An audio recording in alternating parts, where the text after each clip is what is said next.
আসসালামু আলাইকুম। এবারে আমরা জানব ইতিকাফের জন্য শর্ত, কি কি কাজগুলি ইতিকাফের মধ্যে করা যাবে না এবং কি কি কাজ করলে ইতিকাফ নষ্ট হয়ে যাবে। সর্বপ্রথম ইতিকাফের জন্য মুসলিম হতে হবে। কোনো কাফেরের উপর ইতিকাফ ফরজ, ইতিকাফ সুন্নত নয়।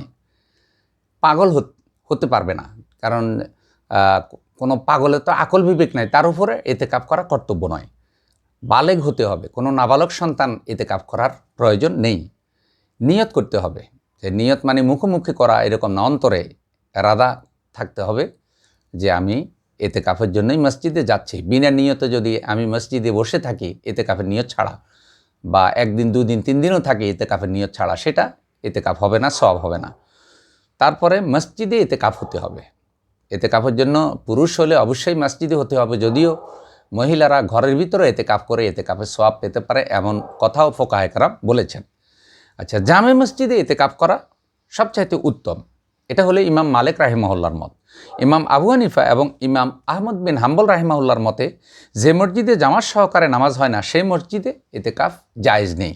হ্যাঁ, হজরত হুজাইফা এবং ইবনুল মুসাইয়েব রাহিমাহুল্লাহ বলেছেন 3 মসজিদ ছাড়া ইতিকাফ করা যায় না। তারা ওই 3টি মসজিদের কথা বলেছেন।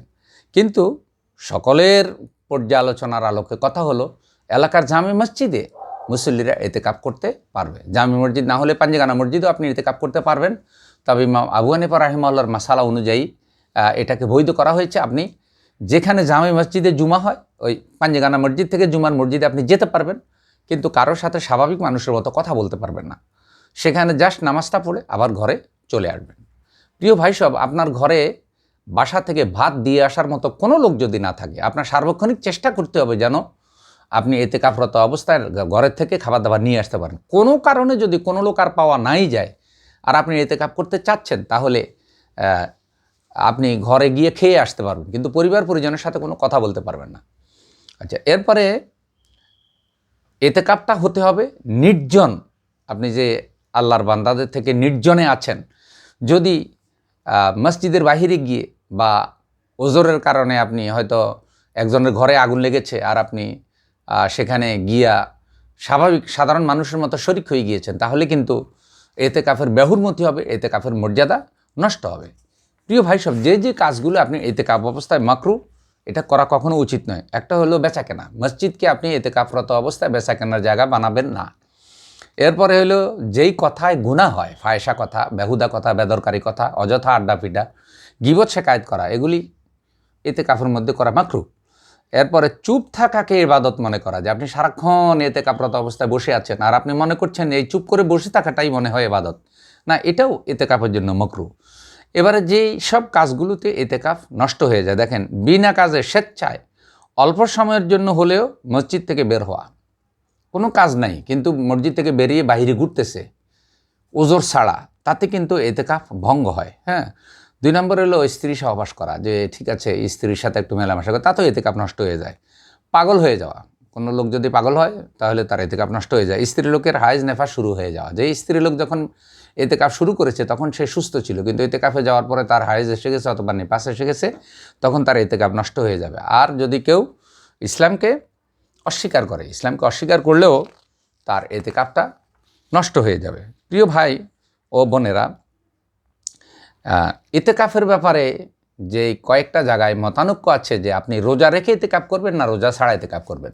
সর্বসম্মতিক্রমে বক্তব্য হলো, যখন আপনি রমজান মাসে ইতিকাফ করবেন তখন তো অবশ্যই রোজা আপনার রমজান মাসে রোজা তো রাখবেনই। আর ফোকায়ে কেরাম বলেছেন, কেউ যদি ইতিকাফটা মানত করে যে আল্লাহ যদি আমাকে পরীক্ষায় ভালো পাশ করার তৌফিক দেয় বা আমি যদি বিদেশ যেতে পারি, তাহলে আমি 3 দিন ইতিকাফ করব। এই ইতিকাফটাকে বলে ওয়াজিব ইতিকাফ। এটার জন্য অনেক ফোকায়ে কেরাম বলেছেন যে রোজা রাখতে হবে, রোজা শর্ত। যদিও আপনি রোজা মানত করেন নাই, মানত করেছেন ইতিকাফ, কিন্তু যেহেতু ওয়াজিব ইতিকাফ রোজা ছাড়া হয় না, সেখানে অটোভাবেই রোজা আপনার উপরে কর্তব্য হয়ে যাবে। যদি রমজানের বাহিরে আপনি এই ওয়াজিব ইতিকাফটা করতে চান, তাহলে রোজা সহই ইতিকাফটা করতে হবে। তবে নফল ইতিকাফের জন্য রোজা রাখা শর্ত নয় বলে ফোকাহে কেরাম বলেছেন। এই জন্য যদি মানতের যেই ওয়াজিব ইতিকাফ সেটা রমজান মাসে আপনি করে ফেলেন, তাহলে আলহামদুলিল্লাহ একদিকে ফরজ রোজা রাখলেন, আপনার রোজাও আদায় হয়ে গেল আর আপনার ওয়াজিব ইতিকাফটাও আদায় হয়ে গেল। অনেকে ভয়ে থাকেন যে আমি ইতিকাফ করে যদি চুল শীতি এগুলো আটকাতে পারবো কিনা। হ্যাঁ, আপনি নখ কাটতে পারবেন, চুল আঁচড়াতে পারবেন, তেল ব্যবহার করতে পারবেন, আপনি সুগন্ধি ব্যবহার করতে পারবেন। আপনি হযরতে আয়েশা রাদিয়াল্লাহু তাআলা আনহা হাদিস বর্ণনা করেছেন, আল্লাহ রসুল যখন ইতিকাফ করতেন তখন মসজিদের ভিতর থেকে তিনি জানালা দিয়ে আমার হুজুরের দিকে মাথা ঢুকিয়ে দিতেন এবং আমি হুজুরের মাথা মেসেজ করে তারপরে চুল আঁচড়াই দিতাম। সুতরাং ইতিকাফরত অবস্থায় বান্দা আল্লাহর একেবারে সান্নিধ্যে থাকে।